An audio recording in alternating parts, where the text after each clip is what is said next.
네, 큰 파고는 넘었지만 세부 협상 등 아직도 헤쳐나가야 할 일들이 많습니다. 계속해서 지금부터는 앞으로 한미 간의 통상과 안보 관계를 어떻게 발전시키고 다듬어 갈지 고민해 보겠습니다.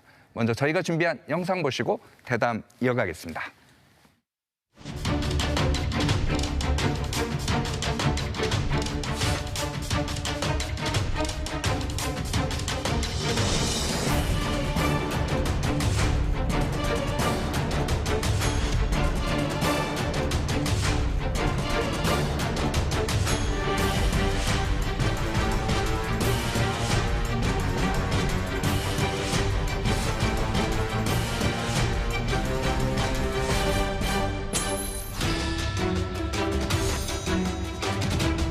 날짜를 준 내용도 물론 실무선에서 더 성실하게 만들어가는 데 합의를 했습니다.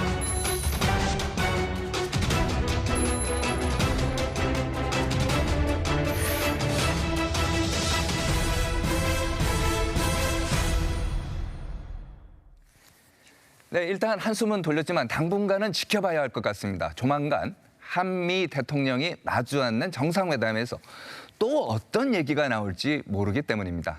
두 분의 전문가와 함께 관세 협상 이후 우리의 대응책과 안보 상황 자세히 논의해 보겠습니다. 먼저 한미 관계 그리고 안보 전문가십니다. 이화여자대학교 박원권 교수 모셨습니다. 안녕하세요. 네, 안녕하세요. 한국국제통상학회장을 맡고 계신 서강대학교 경제학과 허정 교수도 자리하셨습니다. 안녕하세요. 네, 안녕하십니까? 네. 앞서 보셨겠지만은 김용범 대통령실 정책실장과 이제 많은 얘기 나눴습니다. 저희가 이제 시청자분들이 궁금한 이것저것 이제 여쭤보고 했는데 두 분께서는요 이번 한미 협상 어떻게 평가하시는지 먼저 박 교수님께서. 미국이 관세로 얻고자 하는 것이 네 가지라고 저는 생각하는데 첫 번째는 시장 개방이고 그 대미 투자 그리고 미국산 구매. 미국산 물품의 구매죠. 그리고 안보 관련 이해를 관철한다.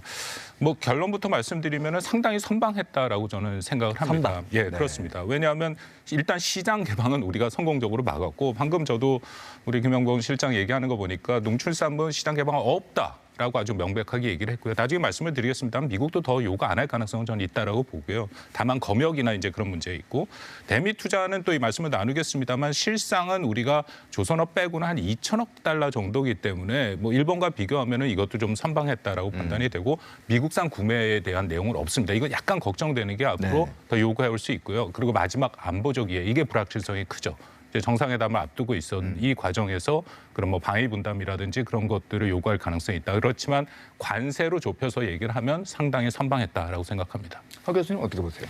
예, 저도 선방했다라는 말에 동의하고 또 덧붙이자면 최악은 면했다라고 생각이 됩니다. 이번에 관세 협상이 시작이 됐을 때 보면은 우리가 25% 관세를 에 관한 서한을 받았었는데요. 네. 그래서 시작 포인트가 미국 입장에서는 25%였고 한국은 사실은 한미 FTA를 갖고 있기 때문에 0에서 시작하고 싶어 했지만 스타팅 포인트는 0이 아니라 25%였다라는 것이었고 이번 협상단의 그 최대 목표 중에 하나는 관세를 그 일본과 EU와 같은 수준으로 낮추는 그런 것이 최대 목표였는데 그 수준을 달성했기 때문에 한미 FTA 0은 달성 못했지만 그래도 25%에서 15% 낮췄다라는 그 목표는 달성했다. 그래서 최악은 면했다라고 생각이 되면서 거기에 대한 여러 가지 수출에 대한 여파라든지 그리고 대미 투자 규모 약속한 부분, 그 농수산물 시장 개방과 관련된 두 나라 간에 오고 가는 말들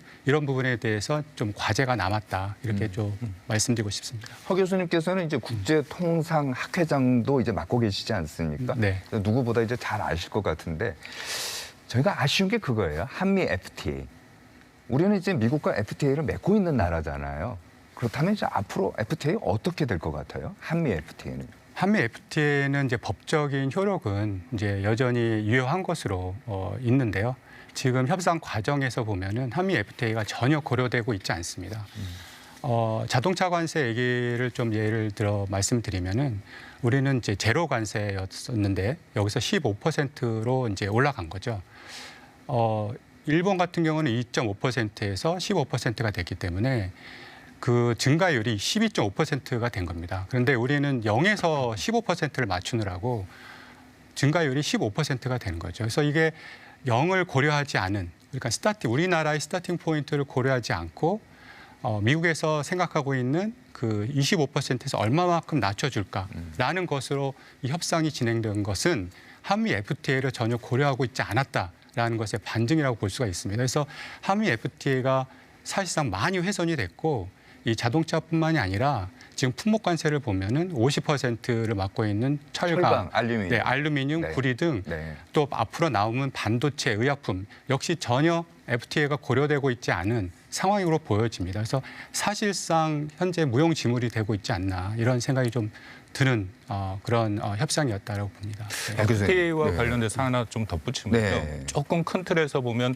오늘 이 대담에서 트럼프 행정부를 비판하지는 않겠습니다. 비판하다 보면 시간을 다 쓸 것 같아서 한 가지 처음 말씀드리면 FTA라는 것은 국가 간의 조약이죠. 국회에서 양국 의회에서 비준을 받은 거기 때문에 그만큼 국제법적 효력이 있는 건데 이게 완전히 무시됐다. 그런 상황이거든요. 그렇다면 이거 앞으로 어떻게 될 것이냐. 우리가 1945년 이후부터 우리한테 익숙한 국제 질서라는 게 있지 않습니까? 네. 이게 규범에 기초한 국제 질서라는 건데 여기에 가장 핵심이 자유무역이죠. 그러면은 이런 자유무역이 무시되는 현상은 앞으로도 계속될 수 있다. 우리가 그런 면을 놓고 대비를 할 필요가 있다고 생각합니다. 트럼프 이후도 그렇게 될 가능성. 그럴 가능성이 있다라고 시작합니다. 왜냐하면 한 번 이 문지방을 넘기가 힘든 거지 넘고 나서는 이 관세라는 것이 이렇게 효용성이 있구나 미국의 입장에서는 네. 그렇다면 그걸 계속 활용할 수 있는 거고 한 번 무시된 FTA가 다시금 작동하는 거 그것도 쉬워 보이지는 않습니다. 그렇다면 트럼프의 지금 보호무역주의, 미국 우선주의라는 게 뉴노멀이 됐다는 얘기 아닙니까? 네, 그렇습니다. 뉴노멀이라는 그 용어가 좀 신선하고 또 가슴에 와닿긴 하는데요.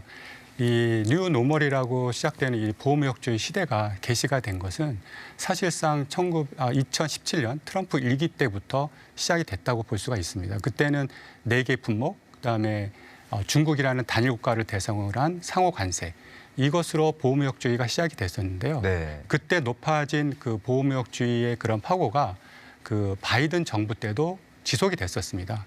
그것이 이번 트럼프 2기에 와서도 전면적인 거의 많은 주요 품목에 부과가 되고 또 거의 전 세계를 대상으로 높은 수준의 관세를 부과하고 있기 때문에 이거는 이제 전혀 다른 통상 질서로 진입한 첫 단계다라고 말씀드릴 수 있겠습니다. 한 가지만 더 말씀드리면 계속 트럼프 대통령과 미국이 상호 관세라고 얘기를 하지 않습니까? 엄격히 따지면 상호 관세가 아니라 일방 관세죠. 상호 관세라는 건 양쪽의 관세를 맞춰서 우리도 높여야 되는데 그런 것이 없이 저쪽에서 우리는 FTA에 따라서 0%의 관세인데 거기에 부과를 하는 거기 때문에 일방 관세가 맞습니다. 알겠습니다. 자, 그러면 두 분께서는 어쨌든 간에 이번 한미 협상에 대해서 선방했다, 최악은 피했다 이렇게 얘기를 하셨는데 외국에서는 외신 보도 있지 않습니까? 여기서는 어떻게 평가하는지 저희가 좀 정리를 해봤습니다. 한번 보여주시죠. 한미 관세 협상 외신 평가 로이터 보면은 미국과 FTA 체결했던 한국 좀 전에 우리가 얘기한 것처럼요 새로운 관세 면치 못했다. 뉴욕타임즈 한국의 선택의 여지가 없었다. 폴리티코요. 이 대통령이 정치적 승리다. 블룸버그는 한국 수출 산업과 금융시장의 즉각적인 불확실성 완화를 가져왔다. 계속해서요 다른 나라는 이번에 미국과 어떻게 상호관세 맺었는지도 한번 보여주십시오. 이거 보면 영국 10%, 베트남 20%, 인도네시아, 말레이시아 이런 동남아 국가 19%고요. 그다음에 우리하고 이제 일본, 타이완, 우리하고 이제 일본, 유럽 연합이 15%, 타이완 20%, 인도, 브라질 같은 경우는 이제 50% 이렇게 되는데 뭐 이걸 가지고 뭐 인류 산술적으로 뭐 이렇게 그렇다 이렇게 평가하기는 그렇긴 합니다만은 그래도 전반적으로 선방했다거나 아니면 최악은 피했다. 외신도 비슷하게 보는 것 같고요. 자, 그런데 핵심은요 농산물 이런 것 같아요. 좀 전에 정책실장은 농산물 없다. 이제 분명히 이제 얘기를 했습니다만은 그런데 이제 묘한 여운을 남겨놓은 게 그런 거 아닙니까? 검역 기준. 요거는 어떻게 좀 약간 묘한데 어떻게 보십니까? 이 농산물 시장이 향후에 굉장히 양국 간에 그리고 양국 특히 우리나라 사회에서 굉장히 논란이 될 가능성이 있는 그런 여지가 있는 분야다라고 생각이 돼서 저는 개인적으로 좀 걱정이 됩니다. 일단은 우리 정부의 입장은 쌀과 소고기 시장의 개방은 없다라는 네. 정확한 워딩을 하셨고요. 그런데 이제 미국의 경우 대변인이라든지 트럼프라든지 이런 그 발언들을 보면은 좀 뉘앙스가 다릅니다. 농산물 시장 완전하게 전면적으로 개방했다라는 말도 있고 쌀 시장 개방했다라는 말도 있습니다. 네. 양국 간의 말이 이게 혼란스러운 정도가 아니라요. 서로 상반되는 주장을 하고 있는 거라고 볼 수 있습니다. 통상에서 이럴 때가 있나요? 이럴 수가 없습니다. 왜냐하면 보통 워딩이 그 문서화되기 때문에 이렇게 네. 될 수가 없는데 이번은 말로 이뤄진 그런 합의라서 양국 간의 워딩이 혼란스러운 정도가 아니라 상반되어 있다라고 말씀을 드릴 수 있습니다. 이 상반된 양국의 이 농산물 시장에 대한 이야기는 한쪽이 사실이 아닌 것이죠. 그러면 네. 트럼프 대통령이 서명했다는 거는 네. 상호 관세에 대해서 서명했다는 거고 농산물에 대해서는 서명하거나 이런 게 없나 보죠. 문서가 제가 담긴. 알기로는 이게 이제 문서화되지 않은 그런 관세 협상이었기 때문에 그 어떤 것도 지금 워딩을 찾아볼 수 있는 양쪽이 합의된 워딩을 찾아볼 수 있는 것은 없다라고 보여집니다. 그래서 협상 당시에 있었던 양국 간에 벌어졌던 말들 이런 것들이 이제 있었기 때문에 네. 상대방이 이렇게 이해했다라고 보는 것이지 이제 이 부분이 향후 논란이 될 가능성이 있어서 좀 지켜봐야 되지 않나 이런 생각이 듭니다. 미국의 협상을 보면요. 근데 저는 처음부터 쌀 시장 개방을 요구한 거는 한국이 이것을 수용할 수 없다는 걸 너무 잘 알고 다른 쪽에서 더 받아내기 위한 카드라고 저는 생각합니다. 그럼 이미 많이 언론에서도 나왔습니다만 우리는 고정 쿼타제잖아요. 일본 같은 경우에는 그것을 우리는 5개 국가에 딱 규정이 돼 있기 때문에 만약 고치려면 5개 국가가 다 합의를 해야 되는 거고 불가능한 얘기라는 거고 일본 같은 경우에는 그냥 어떤 특정 국가가 지정이 안 돼 있기 때문에 77만 톤을 마음대로 쓸 수 있는 그런 형태이기 때문에 늘릴 수 있죠. 그러니까 이걸 너무나도 미국이 잘 알고 있다는 거거든요. 그래서 저는 쌀 시장 개방을 요구했을 때부터 이거는 다른 쪽에 그게 뭐 대미 투자나 미국산 물품 사는 그런 쪽에 자신들의 이익을 얻기 위한 것이다. 그러니까 앞으로 저는 뭐 김영배 실장 말이 크게 틀리지 않았을 것 같아요. 이런 식으로 해갖고 계속 압박은 들어오긴 하는데 우리가 열 수 없다는 걸 알기 때문에 다른 쪽에서 좀 더 받아내려고 하는 그런 시도는 있을 수 있다 생각하고 소고기는 조금 의외였죠. 왜냐하면 30개월 이상의 소고기를 수입하지 않는 국가는 한국 외에 2군데가 더 있는데 또 김영보 실장이 얘기를 했습니다만 러시아와 벨라루스입니다. 적성국이니까 상관없고 그러기 때문에 다 수입을 했기 때문에 이번에 그게 열리지 않을까 했는데 그걸 막았어요. 성공적으로 우리 입장에서는 가능하다 하는데 이거는 앞으로도 조금 더 계속해서 우리한테 압박이 들어올 수 있고 아마 이걸 막은 이유 중에 하나가 작년 기준으로 한국이 미국산 소고기 수출 1위국인데 제일 수입 많이 하고 있는 거죠. 그러니까 그런 것에 대한 우리 어떤 그 방어가 먹힌 거 아닌가 그렇게 생각합니다. 3,500억 달러 규모의 대미 투자 이것도 이제 굉장히 중요한 부분 아닙니까? 이 부분은 어떻게 평가하세요? 저는 절묘한 숫자다 이렇게 생각이 됩니다. 절묘한 숫자다. 예, 절묘한 숫자다 이렇게 생각이 됩니다. 처음에 저희가 제시했던 것이 1,000억 플러스 알파 그러다가 2,000억 플러스 알파까지 올라갔다가 협상 타결 바로 직전에 그 보도에 의해서 3,500불, 500억 불 이런 얘기가 나왔으니까 거기까지 올라간 거죠. 네. 그리고 그 구성을 보면은 조선업 우리 마스가라고 하는 그런 조선업 패키지가 1,500억 그리고 일반 펀드가 또 2,000억 이렇게 해서 합이 3,500억인데요. 이 숫자가 왜 절묘한 그런 숫자라고 생각하냐면 미국 입장에서는 작다고 생각할 겁니다. 미국 입장에서는 한국과 일본을 같은 나라로 보는 이유가 물론 경제 규모가 2배 이상 차이가 나지만 무역 적자를 일으키는 수준이 한국과 일본이 같은 나라이기 때문에 이 국제 무역의 리밸런싱이라는 차원에서는 한국과 일본을 같은 나라로 보거든요. 네. 그렇기 때문에 일본의 5,500억을 제시했던 일본과 비교했을 때는 아주 낮은 거죠. 그러나 한국 입장에서는 이게 굉장히 큰 숫자입니다. 어떻게 이거를 전부 다 투자할 수 있을까? 약 500조 정도 되고요. 우리나라 예산이 600조 정도 되는데 이게 너무나 큰 숫자가 됩니다. 그래서 한국 입장에서는 어떻게 그렇게 할 수 있을까라는 걱정이 드는 그런 거라서 우리하고 미국 간의 어떤 중간에서의 절묘한 균형점이라고 할까? 그 정도에서 만난 것이 아닌가 이런 생각이 듭니다. 그래서 이제 향후에 우리 입장에서는 이제 투자를 해야 되는 입장이기 때문에 상당히 많다고 볼 수 있죠. 요거를 어떤 식으로 또 어떻게 또 미국의 사업 이제 지정할 텐데 우리에게 국익에 이익이 되는 방향으로 시행할지 굉장히 이게 이제 앞으로 또 우리가 지켜봐야 될 거고요. 정부가 이 부분에 대해서는 좀 더 조직적이고 또 체계적인 그런 대응 정책을 또 마련하지 않으면 안 되는 그런 분야다 이렇게 봅니다. 저도 되게 절묘했다고 생각을 하는데요. 예.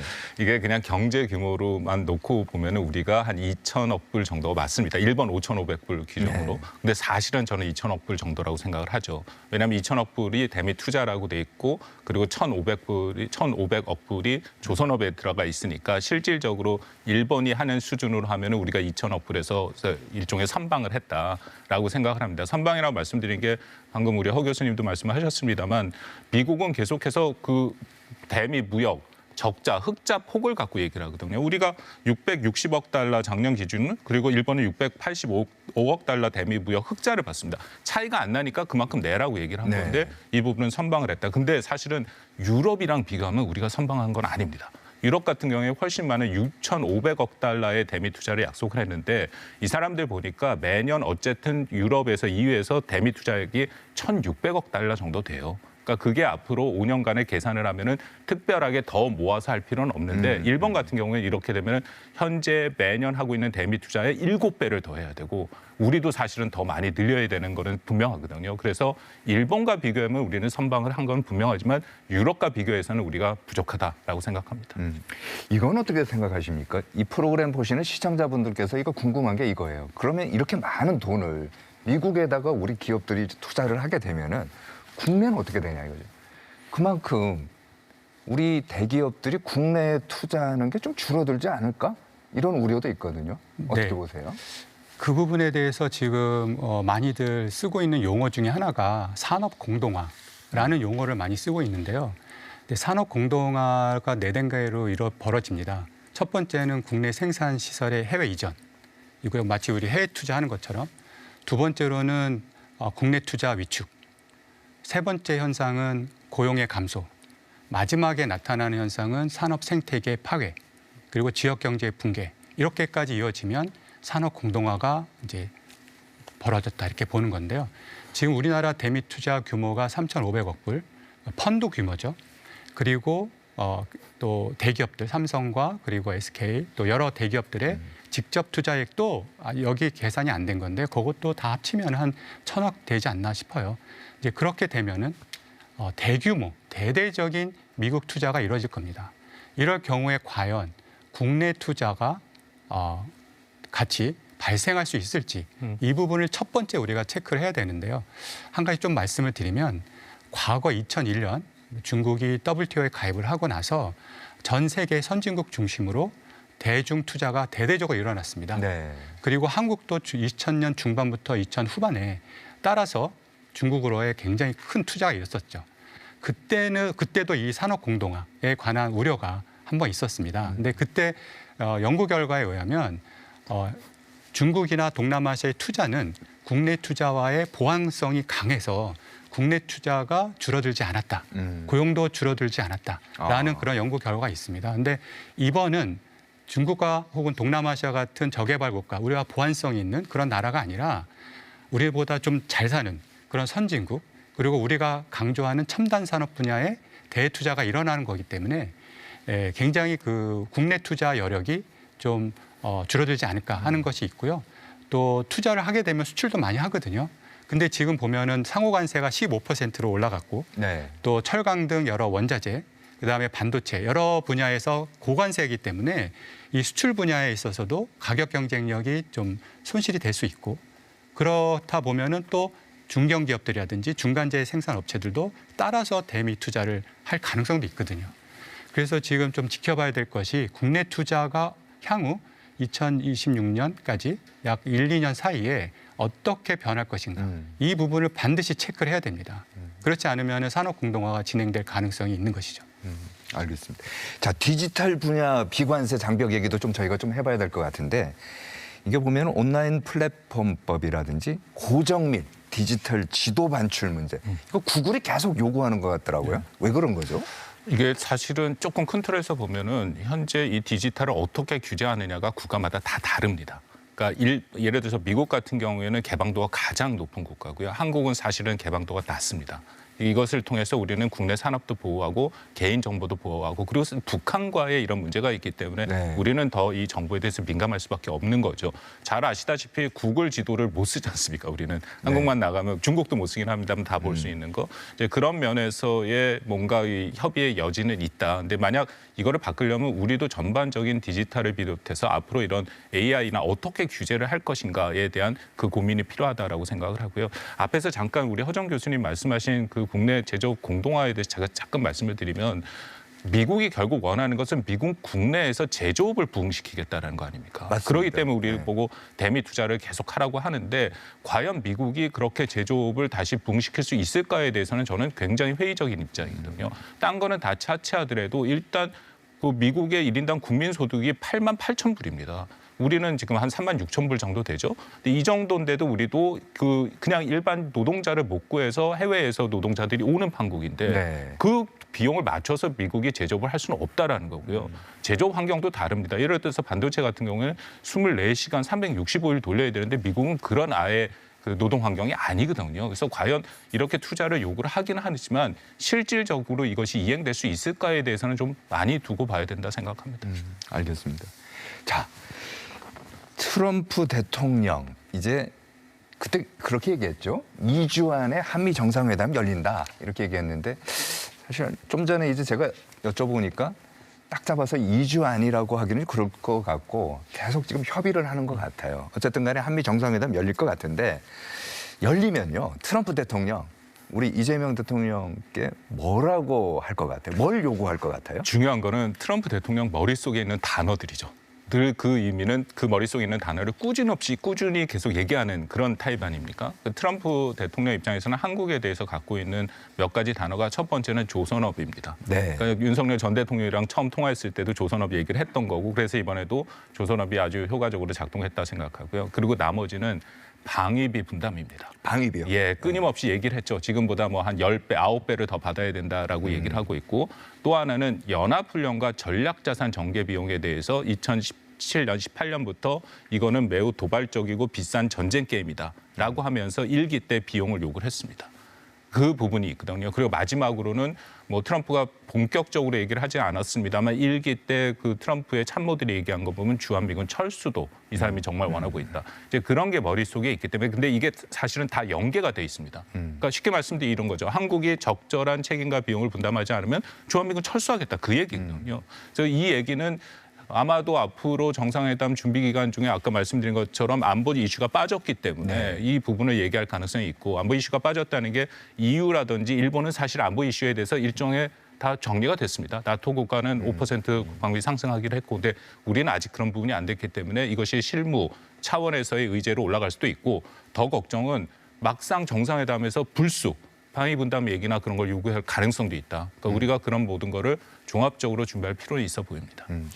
통상과 관련해서는 뭐 좀 전에 이제 정책실장 얘기는 다 끝났다 얘기를 했는데 어떻게 보세요? 정상회담에서 또 통상이라든지 추가 협상 요구하거나 그럴 가능성은 없을까요? 충분히 있죠. 저는 관세 협상이 이번에 타결됐지만 이제 시작이다라고 생각이 됩니다. 이제 시작이다. 이제 시작이다. 지금은 워딩으로서 그 농산물 시장을 개방하지 않았다라는 말을 하셨고 그러나 지금 비관세 조치 분야에서는 아직 얘기가 없습니다. 이것도 관세는 아니지만 양국 간의 통상협상 차원에서는 여전히 유효한 것이고요. 아까 말씀하셨던 디지털 분야에서의 그 개방 문제도 그것도 통상 이슈로 볼 수가 있습니다. 물론 안보 이슈긴 하지만. 네. 그래서 그것도 우리가 또 이제 해야 되는 그런 문제이라서 지금 관세 협상은 그리고 또 하나는 우리가 이제 대미 투자와 관련돼서 얼마나 이행하느냐와 또 연계져서 관세율이 15%라는 것이 또 다시 올라갈 수도 있고 재협상을 또 요청할 수도 있고 지금 이게 불확실합니다. 그래서 지금 통상협상이 이걸로 끝났다라고 생각하는 거는 좀 아니하지 않을까. 앞으로 이제 시작이고 향후 몇 년간 더 지속될 그런 협상의 출발점이다 이렇게 볼 수 있습니다. 저도 허정 교수님 말씀에 동의를 하는데 이게 스캇 베센트 재무장관이 여러 차례 얘기를 했습니다. 이 뭐라고 얘기하냐면 관세라는 것은 정치적인 수단이다. 이거를 활용을 해서 방금 시장 개방, 대미 무역 투자뿐만 아니라 안보적 이해도 관찰할 것이고 일본을 향해서는 이미 얘기를 했죠. 매 분기별로 이 대미 투자가 제대로 되는지 확인하고 만약에 안 되면 다시금 25%의 관세를 부과할 것이다라고 얘기를 했고요. 네. 그전에 또 베센트가 뭐라고 얘기했냐면 관세를 3개의 군으로 나눠서 이런 안보적, 경제적 이해에 따라서 움직일 수 있다. 그러니까 앞으로 남은 트럼프 대통령의 임기 동안에는 최소한 관세 문제가 계속해서 불거질 가능성이 있다라고 생각합니다. 저희가요, 이 한미 동맹 현대화 요거에 이제 또 많이 논의되지 않습니까? 저희가 그래픽을 하나 준비를 해봤는데 보여주시겠습니까? 한미 동맹 현대화 관련 협의 사항인데 한미 상호 방위 조약 이걸 이제 확대 적용하고요. 주한미군 역할, 그다음에 국방비 증액, 전시 작전권 통제, 한국군으로 이양하다 이렇게 되는데 저희가 이제 가장 관심 있게 보는 게 국방비 증액이라든지 방위비 증가 이거는 좀 그렇다고 하더라도 주한미군의 역할에 대해서는 우리 측도 우리 정부도 좀 어느 정도 인정하는 듯한 뉘앙스가 나와요. 그렇습니다. 뭐 이거는 부인할 수가 없습니다. 사실 미국 국방 정책을 지금 좌지우지하고 있는 사람은 엘브리치 콜비라는 국방 정책 차관이고요. 얼마 전에 미국에 갔다 온 사람들이 얘기 들어보더라도 트럼프와 콜비가 둘이 하고 있다. 다 그런 얘기를 합니다. 네. 그렇다면 콜비의 발언이 중요한데 최근에 이 부분에 대해서 한미 동맹을 분명히 얘기를 했습니다. 이게 동맹 현대화의 개념인데 가장 핵심은 더 이상 주한미군이 북한 위협의 단일 대비에 있지 않다라는 거죠. 그리고 이것은 제이비어 브런슨 주한미군 사령관, 연합사 사령관이기도 하지 않습니까? 공개석상에서 2번 이상 얘기를 했습니다. 주한미군의 역할이 영내, 결국 중국 견제로 간다. 이건 주한미군 사령관, 역대 사령관 그 누구도 얘기하지 않았거든요. 같은 질문하면 무슨 소리냐. 주한미군은 북한 위협을 대비하기 위해서 여기 와 있다 했는데 완전히 바뀐 거죠. 그렇다면은 주한미군은 한국이 주도하는 그런 방위를 시스템에서 그것을 지원하는 역할을 할 것이고 더 크게는 결국은 중국 견제에 활용될 가능성이 매우 높다라고 생각합니다. 북미 관계는 어떻게 될 것 같아요? 김여정 뭐 얘기도 있고 그러던데요. 네. 뭐 당장 이미 저는 협상이 시작이 됐다고 판단이 되고요. 김여정 담화에서도 사실은 미국과의 협상에 자신들의 조건을 얘기한 거죠. 그것도 연합훈련과 전략자산 전개를 중단해라. 한국한테 요구한 거고 미국 관련된 거고요. 또 하나는 이전 2018, 19년 같이 비핵화 협상을 하는 것이 아니라 네. 핵 군축 협상을 하겠다. 그러니까 아주 명백하게 자신들의 입장을 밝힌 거고요. 거기에 대해서 백악관이 바로 얘기한 게 트럼프 대통령은 북한의 비핵화 협상에 관심이 있다. 그렇게 열려 있다라고 얘기를 했지 않습니까? 그러니까 서로 간에 미국과 북한이 이미 협상이 시작이 되면서 어떤 의제를 갖고 할 것인가의 주도권 다툼이 시작됐다고 봅니다. 알겠습니다. 자, 시간이 벌써 다 돼갔고요. 저희가 이제 짧게 한 30초 정도 마무리 발언, 미처 못다한 얘기 있으면 좀 해주십시오. 예, 이제 그동안 글로벌 통상 환경은 양국 간의 그 신뢰를 바탕으로 자유무역 체제를 유지하고 공동 번영을 추구하는 그런 체제였는데요. 이번에 미국과의 관세 협상에 나선 한국 등 여러 나라들의 그 결과를 보면은 이게 완전히 새로운 세계가 열렸다.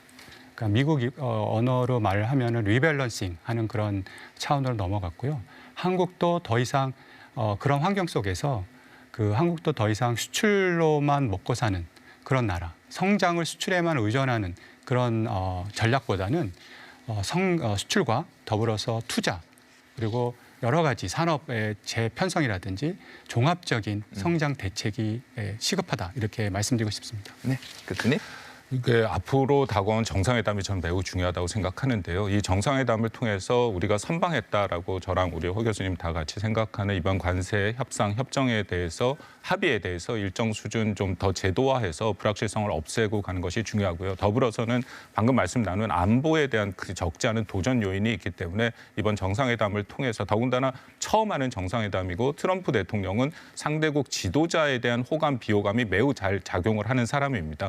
그런 면에서 양국 지도자가 뭔가 호감을 이루고 서로 간의 신뢰를 쌓아갈 수 있는 좋은 계기, 그것을 통해서 안보 문제도 지혜롭게 해결해 나가기를 정말 기대합니다. 알겠습니다. 두 분 말씀 고맙습니다.